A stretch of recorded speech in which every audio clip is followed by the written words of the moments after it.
మన ప్రభువును రక్షకుడైన యేసు క్రీస్తు అతి శ్రేష్టమైన నామాన్ని బట్టి ఉదయకాల హోసన్న దైవ సందేశాలు అనే కార్యక్రమాన్ని వింటున్న దేవుని బిడ్డైన మీ అందరికీ శుభం కలుగునుగాక. అందరికీ వందనాలు. మీకు క్షేమం కలగాలని ప్రార్థిస్తున్నాం. మీకు విషయాన్ని జ్ఞాపకం చేస్తా. మన జీవిత అనుభవాలలో మనం ఆరాధన చేసే దేవుడు వెన్నంటి మనల్ని నడిపిస్తూ పగలు రేయి కంటికి రెప్పగా కాపాడుతూ మన మార్గాలను వెలుగుతో నింపుతూ మన సమస్యలను పరిష్కరించి కళ్ళ వెంట నీళ్లు రాకుండా కన్నీళ్లు తుడుచుకుంటూ అప్పుడప్పుడు ఓదారుస్తూ ఆదరిస్తూ నడిపిస్తున్న దేవుడు. ఆయనకి ఏమిచ్చి మనం రుణం తీర్చుకోగలం?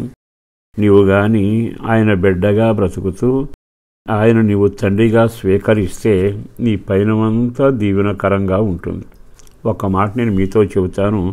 ఇర్మియా గ్రంథంలోని 33వ అధ్యాయంలో 3వ వాక్యంలో ఎలాగో రాయబడి ఉంది. నాకు నీవు మొర్ర పెట్టుము, నేను నీకు ఉత్తరం ఇచ్చేదను. నాకు నీవు మొర్ర పెట్టుము. ఆ దేవదేవుడు నమ్మిన మనసు ఆయన అంటున్న మాట ఏమిటంటే, నాకు మొర్ర పెట్టు, నేను నీకు జవాబిస్తాను అంటున్నాడు. మనం సహజంగా సమస్యలు వచ్చినప్పుడు ఎవరికి మొర్ర పెడతాం? అతని వల్ల నాకు పని అవుతుందంటే అతను మొర పెడతాం. అతని వల్ల నాకు పని అవుతుందంటే అతనికి అర్జీ పెడతాం. పలుసార్లు కలవడానికి ఇష్టపడతాం.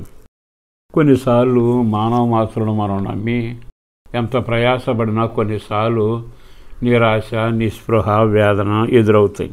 కానీ జీవం కలిగిన దేవుడు నిన్ను ప్రేమిస్తూ అంటాడు కదా, నేనున్నాను కదా, నాకు మొర్రపెట్టు. నాకు మొర్రపెట్టు అన్న వ్యక్తి ఎవరో తెలుసా?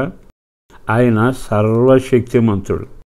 ఆయన ఎవరు అంటే ఏనాడు కూడా న్యాయం తప్పనివాడు. మరో రకంగా చెప్పాలంటే ఎవరికి ఏ క్షణంలో కూడా ఆయన ఏ దుష్కార్యము చేయలేరు. అంటే దుష్కార్యము చేయనివాడును, న్యాయం తప్పనివాడును, నీవు అప్పగించిన పనిని భుజాన వేసుకుని నెరవేర్చగలిగిన వాడు ఆయన. ఆయన పేరు నజరుడైన యేసు. ఈ శుభవేళ ఒక సేవకుడిగా నేను చెప్పగలిగిన మాట మరలా మీరు గమనించండి. నేను నీకు ఉత్తరం ఇస్తాను అంటే, జవాబు ఇస్తాను అంటే పలుకుతానని కాదు, నీ పనులను నేను చేసి పెడతాను అని.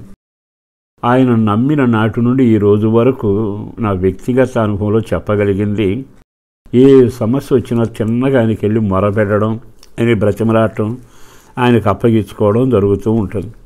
ఎప్పుడైతే అలా చేస్తానో ఆయన తప్పనిసరిగా ఏ ఏ విషయాల్లో ఎంత జ్ఞానం, ఎంత కృప, ఎంత తెలివి అనుగ్రహించాలో అనుగ్రహించి వాటన్నిటినీ పరిష్కారం చేసి నడిపిస్తూ ఈ రోజు వరకు నన్ను ఒక సాక్షిగా నిలబెట్టిన దేవునికే మహిమ కలుగునగాక.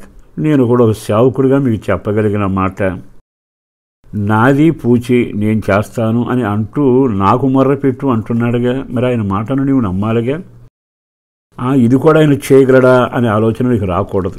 కారణం ఏంటో తెలిసి, ఎర్ర సముద్రాన్ని లక్షల మంది ప్రజల కోసం నేలను కాదు ఎర్ర సముద్రాన్ని రహదారిగా చేశాడు.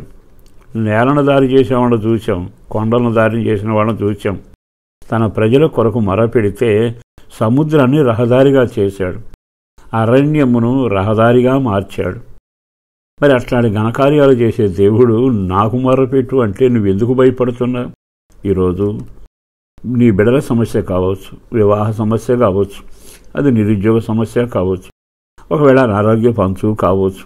ఏది ఏమైనా కంగారు పడకుండా ఈ వాక్యం మీద నీవు చేయబెట్టి విశ్వసిస్తూ నాకు మొర్ర పెట్టమని నువ్వు చెప్పావు ప్రభువా, నువ్వు సర్వశక్తిమంతుడు, న్యాయవంతుడు, సమస్తం చేయగలిగినవాడు, ఇదిగో నా పరిస్థితిని చెప్పి చూడు.